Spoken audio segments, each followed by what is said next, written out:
Dans un monde où l'Afrique se relève, une voix s'élève pour montrer la voie. Voici les paroles fortes du président Ibrahim Traoré. Si tu veux la suite, like, abonne-toi et partage la vidéo. Ensemble, faisons entendre la vérité. Moins cher au Burkina que certains pays côtiers. Nous, on part chercher le carburant là-bas, on fait le transport jusqu'au Burkina, mais c'est moins cher par rapport à ces pays. Vous pouvez expliquer ça? Si on doit monter à leur niveau, on ferait beaucoup de marge. Et là même, je peux vous dire qu'on pourra bitumer beaucoup plus de routes qu'on le pense. Mais on garde toujours comme ça parce qu'on veut aller vite. Aujourd'hui, vraiment, il faut remercier le peuple et les amis du Burkina Faso. Beaucoup de gens contribuent, par exemple, la façon Mebo pour embellir les villes, pour faire les routes et tout ça. Mais à un moment donné, le gouvernement aussi, d'abord, a commencé par financer, mais on va devoir financer pour que le rythme continue. Donc c'est une symbiose entre nous et le peuple. Et je pense que s'ils comprennent l'effort qu'on fait, là où leur argent part, les gens doivent comprendre que bon, on peut rester sur cette ligne. Quand on atteindra un objectif donné, on va pouvoir baisser, ça c'est logique. Personne ne va être riche et vouloir que ses enfants vivent dans la misère, si je peux dire ainsi. Donc les richesses seront partagées, mais nous avons du retard et on doit rattraper le retard. Tout de suite, par exemple, je vous disais qu'on ne peut pas continuer à payer l'équipement militaire, il faut qu'on produise. Et pour produire, vous avez besoin de construire des usines. Vous n'irez pas quelque part demander un prêt pour construire une usine de ce genre ou quoi. Non, personne ne va vous donner ça. Même les équipements qui constituent même l'usine, personne même ne va vous vendre. Donc ça, c'est à l'interne. Il y a beaucoup de choses qu'on fait. On ne vous donnera pas de prêt pour ça. Et regardez tous ces équipements de façon merveilleuse, quoi. C'est combien de milliards? Ce n'est pas le prêt de quelqu'un. C'est l'argent du contribuable. Donc ce sont des choses, nous-mêmes, on a souhaité pour aller vite. Vous croyez que si j'avais un prêt de 200 milliards en 2023, moi, j'équipais tout le Burkina Faso en 2023. Mais personne ne veut vous donner des prêts sur ce volet-là. Donc finalement, c'est l'argent du peuple qui équipe le peuple. Donc il y a beaucoup de domaines, on le fait nous-mêmes.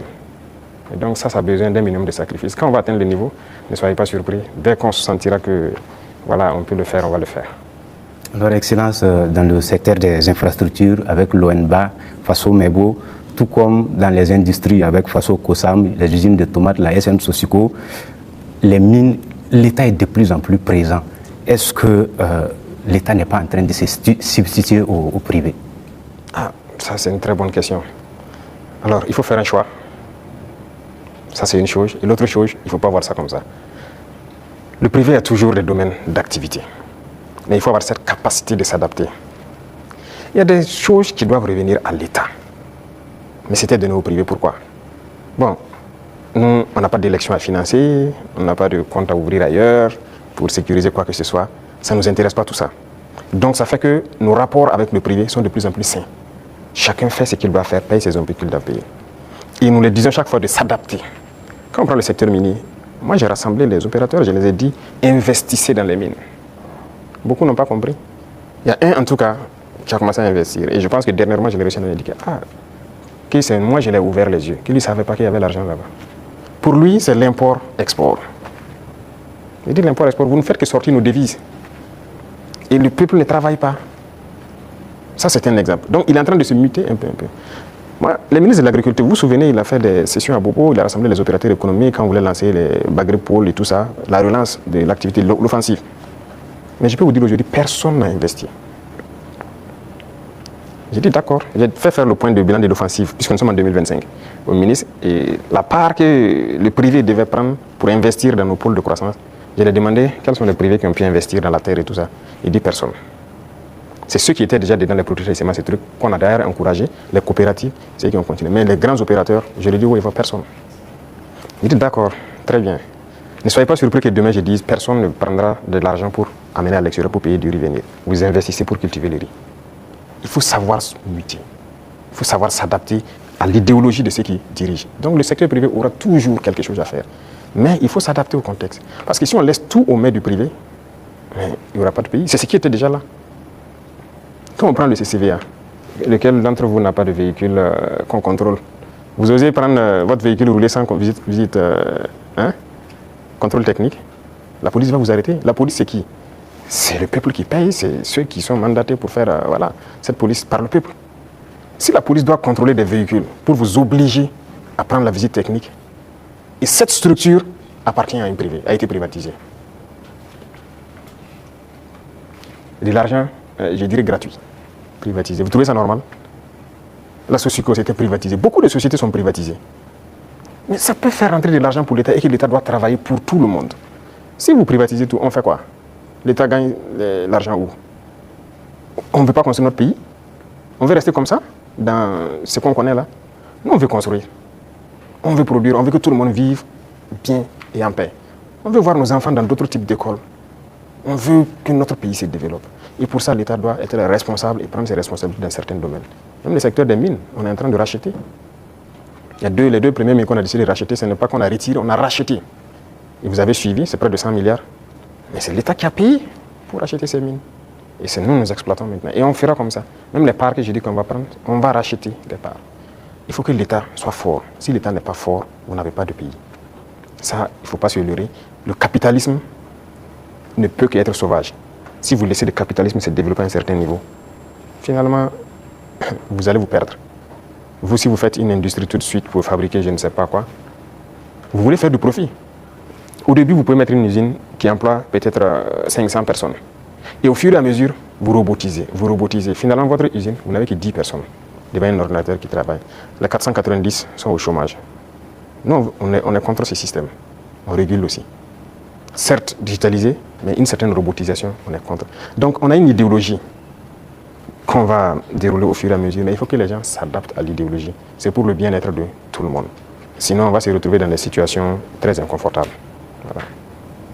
Monsieur le Président, est-ce que ça veut dire que vous vous attaquez à l'économie de marché, qui est enseignée aujourd'hui en sciences économiques et avec lequel les systèmes, les jeunes économistes grandissent? Parce qu'aujourd'hui, l'État vend du yaourt à travers Faso Kosam. Vous avez annoncé les Fasoyards. On se demande quand vous allez ouvrir les premières boutiques. Tout ça, vous prenez progressivement la place du privé. On ne sait pas quand ça va s'arrêter. D'abord, j'ai dit au ministre de l'Enseignement supérieur de me changer. D'abord, la carte universitaire a changé, mais le curriculum de changer tout. Pourquoi on doit forcément apprendre leur manière de faire l'économie? On n'est pas en mesure de créer. Est-ce que c'est Dieu qui est descendu, encore, comme j'aime le dire, créer, asseoir des gens, créer l'école? Ce sont des gens qui ont inventé, qui ont créé des concepts et qui ont créé l'école. Ce sont les êtres humains qui ont créé l'école.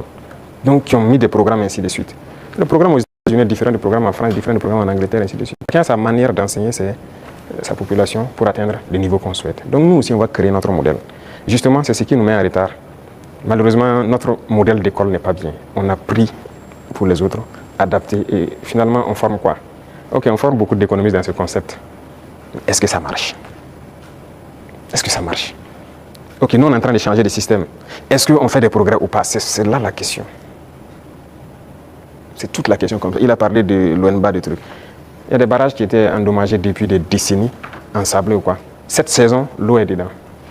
C'est par notre système qu'on est arrivé à remettre en œuvre ces barrages-là. Les populations vont produire, pendant la saison pluvieuse, vont produire toute l'année et ils sont bien contents. Et ils ont de l'eau potable aussi, à travers l'ONEA, par ces barrages-là pour boire. Et on va continuer comme ça. Est-ce qu'on fait ça ou bien on s'assoit, on dit non, tout doit être pour le privé? Et d'abord, cette question de privé, il y a des gens qui avaient une mentalité rétrograde, encore politicienne. Et nous avons dit aux gens de changer. Vous avez bien suivi les sorties de certains ministres. Ok, on vous donne un chantier, vous prenez l'avance de démarrage et tout, et vous faites ce que vous voulez. On vous donne un chantier de bas-fond. Dans le contrat, vous devez finir en mai pour que les paysans puissent accéder au bas-fond et puis cultiver. Vous prenez votre avance et vous baladez, vous faites ce que vous voulez. En avril, on passe, on regarde, vous n'avez rien fait. Vous dites non, non, non, vous partez à votre rythme, c'est comme ça. On vous contraint, vous finissez le bas-fond. Il y en a qui ont travaillé, il y en a qui même qui travaillent de nuit jusqu'à aujourd'hui pour atteindre les objectifs. Pas qu'ils ne peuvent pas, mais c'est une mentalité. Et tant que le privé aura cette mentalité, ça ne va pas marcher. Moi, je vous ai dit qu'on a près de 1000 ans de retard même. Il faut rattraper. On est dans les années 1000, à la rigueur 1800. Il faut rattraper le retard, mais on ne peut pas continuer avec cette mentalité. Donc, on invite les gens à changer et à s'adapter. Vous parlez des yaourts, par exemple. Est-ce que le marché est saturé? Non. On importe. J'aimerais voir les privés rentrer dans le yaourt. Pourquoi on n'importe plus? Nous avons pris des textes pour dire que lorsque quelque chose se produit au Burkina Faso, pour pouvoir importer, il vous faut une autorisation spéciale d'importer. Ce qui stipule que vous devez payer ce qui est à l'intérieur. Lorsqu'il y a le manque maintenant, on vous autorise à importer. Voilà pourquoi les gens sont en train, vous voyez que beaucoup de privés sont en train d'ouvrir des usines et tout ça. Et si on ne passait pas par cette méthode, comment on va faire? Il y a le grand moulin du Faso qui est là, il faudra qu'on est en train de restructurer tout ça. Mais parallèlement à ça, on a obligé les grands importateurs à ouvrir des moulins. Moi-même, j'ai été inauguré la dernière fois de l'autre côté. C'est l'un des plus grands importateurs. Quand on a dit on va suspendre l'importation, mais il n'était pas content, il a tout essayé. On a dit c'est ce qu'on va faire. Soit vous adaptez, ou bien l'État va prendre en compte. Mais ils le font. Mais est-ce qu'on arrive à satisfaire? Il y a la place.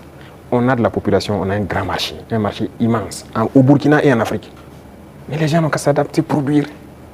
Donc il y aura toujours de la place. Ne pensez pas que forcément on a pris la place du privé, non. Il y a la place. Vous allez ouvrir les façonnières. Si, c'est nécessaire pour réguler. Parce qu'il y a cette mentalité de toujours entraîner la spéculation de certaines personnes. Non, c'est dangereux. Dernièrement, vous avez suivi le cas des motos. Malheureusement, c'est quand il y a eu la situation, on s'est rendu compte que ce n'était même pas un marché régulé. Donc rapidement, on a dû voir comment on peut réguler ce marché pour que l'importation soit suivie. Comment quelqu'un part importer des motos et il vous dit qu'il n'a pas de facture d'achat? Puisque le ministère a besoin de la facture d'achat pour voir tout ce que vous avez payé comme douane et quoi, et vous fixez une marge à ne pas dépasser. Il dit qu'il n'a pas de facture. Donc il part payer, il vient, il fixe le prix qu'il veut et il revend aux populations. Donc lui, il s'enrichit. Et les autres s'appauvrissent. Et généralement, quand les gens s'enrichissent, qu'est-ce qu'ils font? S'ils buvaient la braquina ici, ils ne boivent plus la braquina, c'est le champagne qu'ils cherchent. C'est l'argent qui sort. S'ils roulaient sur peut-être, je dirais, une petite cylindrée, ils cherchent maintenant une V8. Le carburant qui est subventionné par l'État, c'est ça, c'est l'argent qui sort. Donc il faut qu'on réfléchisse à l'économie. Qu'est-ce qu'on fait? Il ne faut pas laisser sortir des devises. Vous dites que vous voulez la monnaie et vous voulez continuer pour qu'on se comporte comme ça. On ne peut pas se comporter comme ça. Voilà pourquoi l'État est en train de reprendre le contrôle. Si demain, les gens s'entendent, on nous a fait des chantages. Hein. Quand on a essayé de régler un peu à la douane, il y en a qui nous ont dit que si on fait comme ça, il y aura pénurie de riz. J'ai dit, ok, faites la pénurie de riz, vous verrez ce que nous on va faire. Si demain des gens veulent s'entendre pour faire pénurie de riz, c'est nécessaire que l'État prenne en compte l'importation de riz. On est prêt à tout. Il faut que les gens changent de mentalité, allez doucement, cherchez votre intérêt aussi petit soit-il, mais permettez aux autres Burkinabés de vivre et de ne pas les appauvrir. Monsieur le Président. Tu veux la suite? Like et abonne-toi et partage. La vérité doit se faire entendre.